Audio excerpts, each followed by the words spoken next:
it was impossible. It was like he was going to have to roll a 1 in 100. At disadvantage, he rolls 2 20s, both nat 20s. He rolled double nat 20s at disadvantage, throwing a rock into a hole with magical darkness against this fleeing black dragon. I had to give him the hit. The whole table was screaming. Oh! You know, there's no way he could hit it. He hit it, and he killed that dragon. Hi, I'm Joe Manganiello, and this is Dungeons & Dragons support. Okay, this is from Silk the Crocker, a.k.a. Crocs fans only. Hey, people who play Dungeons & Dragons out there, what's the best way to start/learn/get into it? Well, I think there's 2 ways you can go. One, you can get 3 books. You need 3 books to play D&D. You need the Player's Handbook, you need the Dungeon Master's Guide, and you need a Monster Manual. From there, it's pretty self-explanatory. Make a character. You're going to get between 50 and 70% of how to play D&D, or at least all the necessary questions you're going to want to ask from creating a character. So crack a Player's Handbook, pick a race, pick a class, pick your background, get your equipment, set your character up. Then from there, somebody's going to need to run the game. So if you're ambitious, you love storytelling the way that I do, you're going to lean into becoming the Dungeon Master rather than a player. Now, Dungeon Masters, you're going to want to read the Dungeon Master's Guide, get acquainted with the Monster Manual, see what monsters in there you like, you don't, you want to throw at your characters, blah, blah, blah. Then you're going to want to either homebrew an adventure, which means you write your own, or the other option, I would say that just simplifies things, is to get the starter kit, which is a boxed set, and everything once again is self-explanatory, but it's on a smaller scale. That's how you get into it, brother. Oh, the next question is from my buddy Sam Whitworth. Dungeons & Dragons question: what's a more dangerous character to have in your party? Lawful evil or chaotic evil? It's a great question, Sam, and one that I feel like I am uniquely qualified to answer. I would say the better thing for the party would be a lawful evil character, because at least there are rules, there are collective goals that can be adhered to. You might have a, dragonborn worshiper of Tiamat in your group who plays really well with the group, and there's a collective goal. But there's also, because of the lawful evil, there's a kind of a long play goal. There's a goal outside of the group that this dragonborn paladin of Tiamat would be also attempting to achieve. But they can play nice within a group. It's kind of like when Magneto came to take over the X-Men after Charles Xavier died, and they can see eye to eye in a common goal. But you got to watch out once you start achieving that goal, because that lawful evil character might flip. Chaotic evil, on the other hand, chaotic just doesn't play nice. I've been in groups with chaotic players. I've dungeon mastered for groups with chaotic players. It's like having a gremlin in your group that's just going to throw a monkey wrench everywhere you go. So I think that would be a lot more frustrating. You'd want to kill him or throw him out. Next one is from Star Shinobi. Good morning, or afternoon, evening, depending on where you live. Question for today: what was your favorite way a game master, has opened a campaign or one-shot? We've all woken up at a cell, or we're sitting in a tavern, but have you had anything unique? I'm interested. Yes, my friend John Castle ran us through this adventure where we were unconscious, and we all woke up, didn't know where we were, had no armor, no weapons, and we were all realized we were chained to each other on a slave barge. So we all had to kind of wake up and then decide what to do. And I was playing a Minotaur, so I started headbutting our captors off the barge into the water, and we were fighting and kind of chained up, and he created these cool mechanics for us being chained up and how that worked and how we could try to break the chains, or work together, or how much we could move or not move. And I just thought it was really ingenious and a very, very smart way of starting out. And then we had to, the guys we killed or subdued, then those became our weapons, so we were just trying to piece together anything we could get to keep fighting and get off of this barge and fight for freedom. So that was a cool one, just off the cuff. Okay, Mariah Sanchez, aka Mariah in reality. Tips for a first-time dungeon master. A dungeon master is a storyteller. You're a showrunner of a long-form narrative. that's going to take place over months and maybe years. So you always want to be, all the, few steps down the road, understanding how to set up these character arcs, these story arcs that have payoffs down the line. So with that said, what are your arcs? What's going to be satisfying to your players? And that's going to differ for every group. So a dungeon master also has to have the type of chess-like approach to storytelling, where you're building these tracks out ahead, your 3-10 moves, chess moves ahead on the board from your players. But you're also going to have to be empathetic to the point where you can understand, you can look into the heart of your players and understand what each one of them wants from the game. Some want to hunt for treasure, some want to cause chaos, mythology, and deities, and kind of religion and magic and deep dive storytelling. So you kind of want to gauge how your players are or what they like. Then you're going to mold that story and be able to use those archetypical qualities in order to build, stories and to throw things at them. As a dungeon master, have fun, understand your players, and prep, because inevitably your players are never going to go where you think they're going to go. They're going to choose their own crazy narrative. They're going to kill the shopkeeper that you wanted to have become part of their group in this great storyline. They're just going to murder him and steal all of his stuff. So you need to be ready for all of that in the moment. And along with prep, I would say keep lists, post-it notes on the inside of your Dungeon Master shield with names on them. Just tons of names. Male names, female names, human names, dwarven names, elven names, just because you're going to have to be pulling those out of your ass way more than you could ever possibly imagine. So that's another, probably the fourth big key to being a Dungeon Master, is just be ready to pull it out of your ass. That gets into listening to your own inspiration. Wherever you want the story to go, or you get an inspiration to take it, just take it there. Just go there.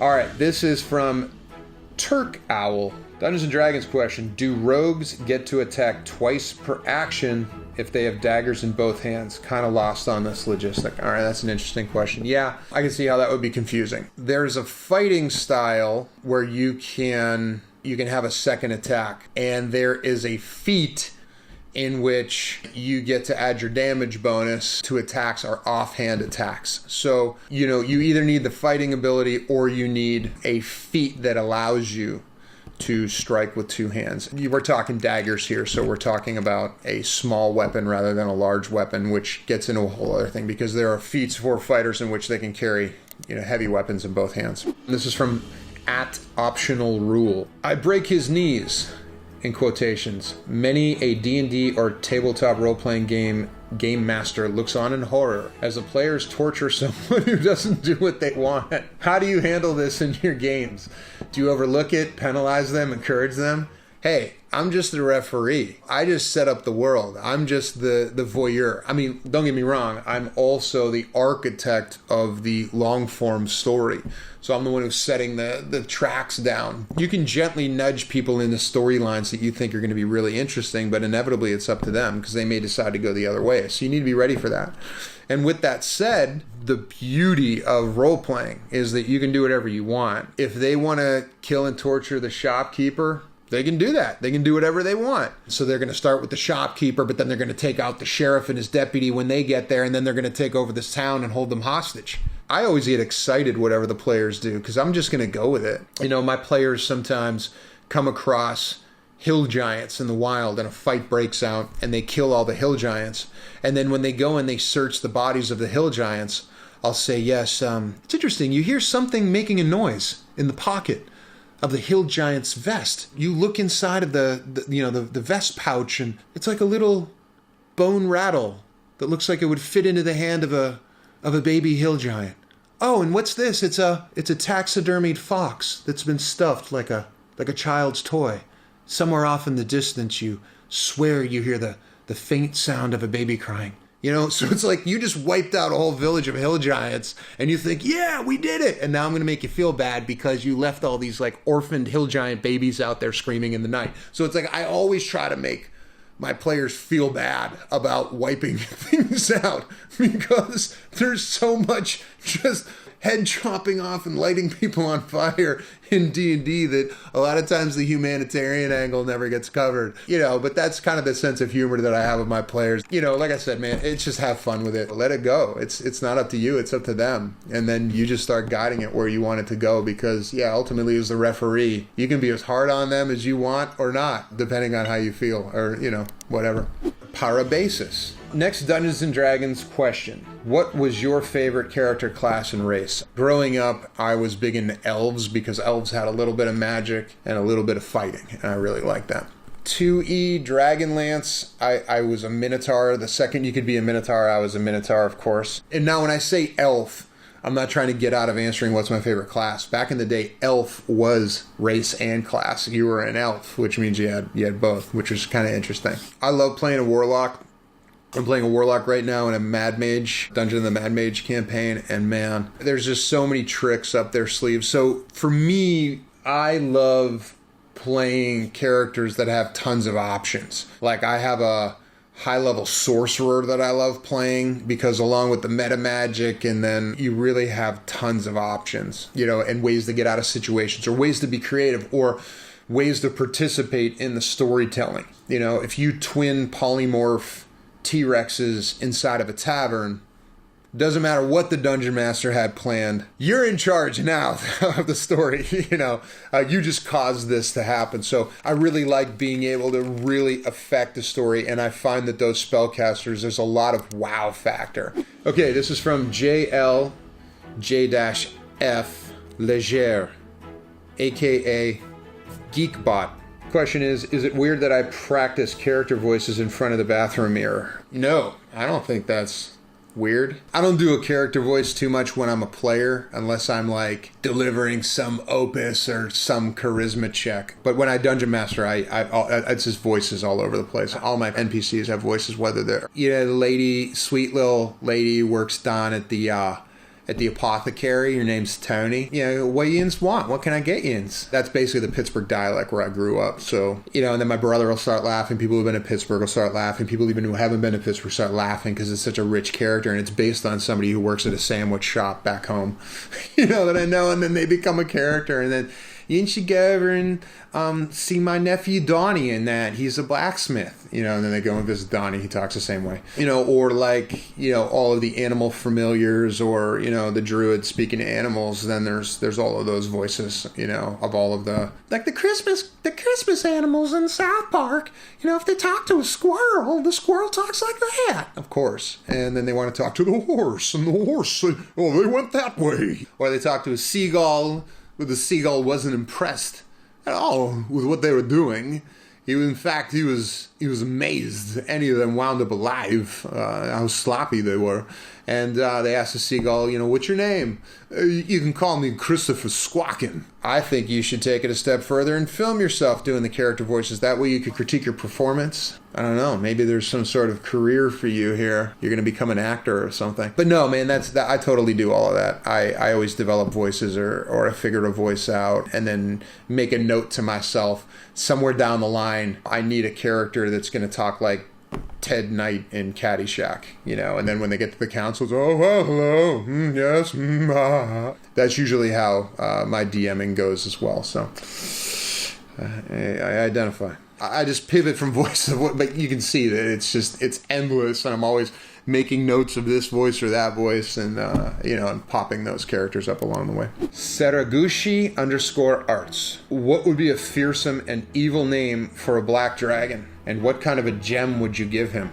Ooh, good question. So I actually just answered this question. So I designed a quest book for the relaunch of Hero Quest. I named the Black Dragon Venom, Venim, which I like. She should take that. And I would think, I don't know, for a gem, I would give the Black Dragon a giant amethyst. Some gigantic, huge, massive amethyst that had some sort of even in darkness, had some sort of magical ability to create light from the inside, almost like a pulsing, but it's just the way that the light shifts and hits it. But even in the dark, you can see the light sparkling inside somehow. It's got its own kind of thing going on. Anyway, there you go.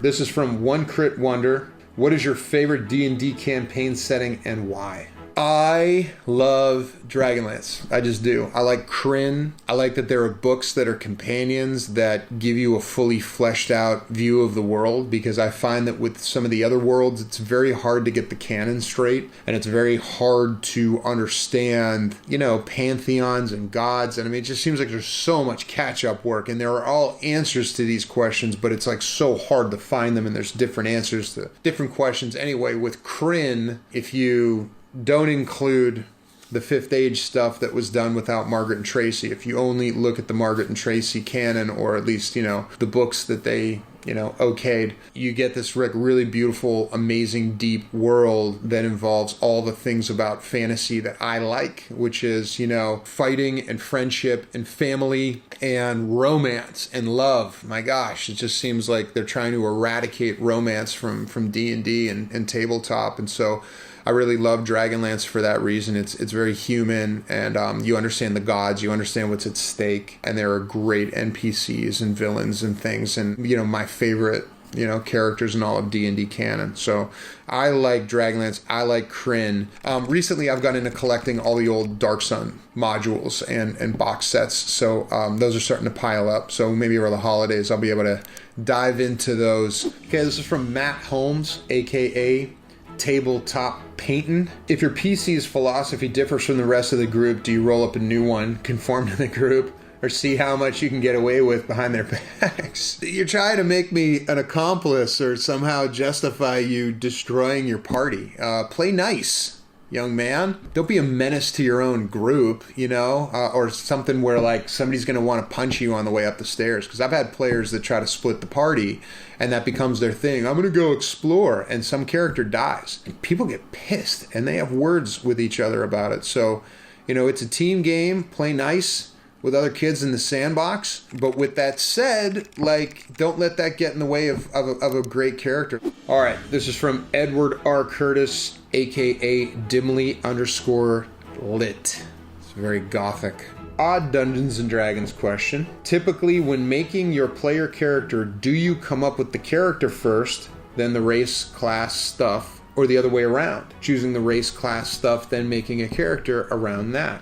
Interesting question. I think it differs. I think it just differs from character to character. When I was a kid, we didn't have Dragonborns. Those came around in 4th edition, and I wasn't playing. I was on a D&D hiatus doing like 3rd and 4th edition. So when I met back up with 5th edition and I saw that you could play as a Dragonborn, and then I saw that they were chromatic, I thought, oh man, that's like playing a low-level, or aspiring Dragon High Lord or someone in the Dragon Army in Dragonlance, in the Dragonlance books. And I just thought, man, that is like super cool. We didn't have, like I said, we didn't have that when I was a kid. So I naturally gravitated towards picking a red Dragonborn first. I like Paladins. I thought a Paladin was a really cool class growing up, and a little bit of magic, lots of fighting. Then I saw that there was a possibility of playing an Oathbreaker if your dungeon master allowed it. So that's how I built that character, Archon. Yeah, and then other times it's like I already know what the character is. He's going to be a little halfling who has all black leather and a gimp mask, and he walks around and talks like this, and he, and he's a wild sorcerer because every time he shoots magic, he doesn't know what's going to happen, and so all of a sudden now I have this little like German S&M halfling wild sorcerer that I just cooked up in my brain, and all right, I'll make that character and play him. Okay, the next one is from the Danward Spiral. If that's a Nine Inch Nails reference, then that's awesome. Currently making some homebrew races for my own D&D setting. Any abstract ideas? Weird is good. I don't know, man. I always thought about a civilization of dark gnomes. I have all kinds of other ideas that I use, in my game and float around. I mean, I'll give you one. I wanted something between dragon and draconian, because I have the 5th edition draconian stats. Don't tell anyone. So I wanted something in the middle there, kind of like a tank that could move in. And so I created these abominations and created a storyline of how they were being created. And then I just statted them up and, throw them at my players. Okay, next question is from Yum DM. When a character dies and the player makes up a new character, what level do you start them at? In older versions of D&D, 1st edition, 2nd edition, basic, you had characters in a party that were all different levels because the game was really centered upon getting your character the highest level it could possibly go, getting your character the best magical items, the most gold, etc. You had players in the party. You could have a 9th level player with a 1st level player with a 2nd level player. Whereas in 5th edition, it is more centered around the collective story that you're telling. All the characters in the group go up at once. You don't have characters going up on different levels generally. So, you know, when a character dies, jumps back in, and you might play it differently, but all my characters are all at the same level. They all move from 4th to 5th level together, from 5th level to 6th level together, so it's easy. You just jump them back in at that level. But it's DM's choice. The Dungeon Magic can do anything. If you think it's better storytelling-wise to start somebody off at level 1 while the rest of the group is advanced, like, go for it. Like, that's totally fine. Okay, this is from @Trash Mob Minis. Maybe a dumb question. There's no dumb questions. But I'm a dumb DM. Okay?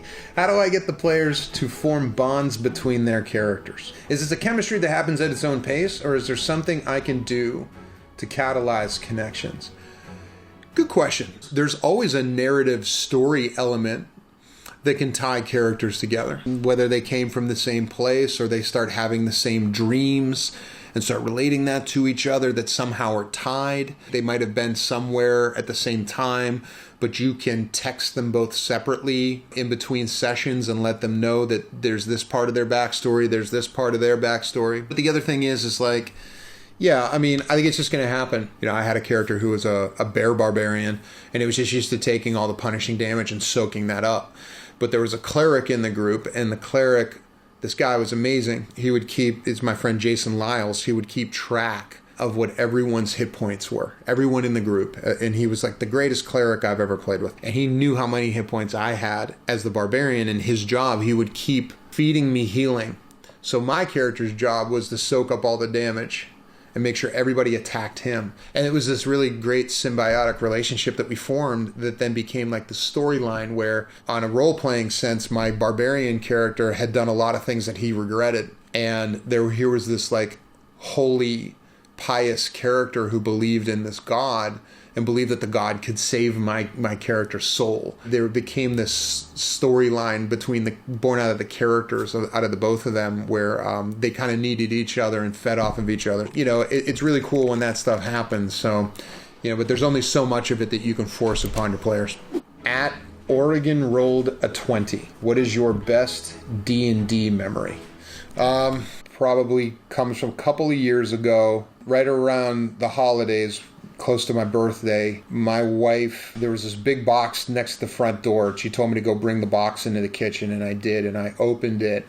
And unbeknownst to me, Sophia had someone within D&D connect her to Jeff Easley, who painted all the cover paintings for the old Player's Handbooks and Dungeon Master's Guides and Adventure modules. He's one of the Four Horsemen, just, you know, one of the great fantasy painters of all time. And she got in contact with him and had him paint my Archon the Cruel, my Dragonborn Oathbreaker Paladin of Tiamat. She surprised me with this original Jeff Easley painting of Archon in front of Tiamat, like it was the cover of one of those old books. But, you know, to be honest, like there's a great D&D memory every week in our games. You know, that's kind of the beauty of it. Something unexpected happens every week. All right, so that's it from me, Joe Manganiello. I want to thank the amazing artists and storytellers and writers. Dungeons & Dragons was really a fountainhead of creativity for me as a kid. It is where I learned how to build a character, build a backstory, where I learned long-form storytelling as it pertains to writing and producing and directing, and really just sparked my lifelong love of telling stories. So thank you so much for your questions. I had a blast answering them, and I hope we get to do it again someday. Thanks a lot.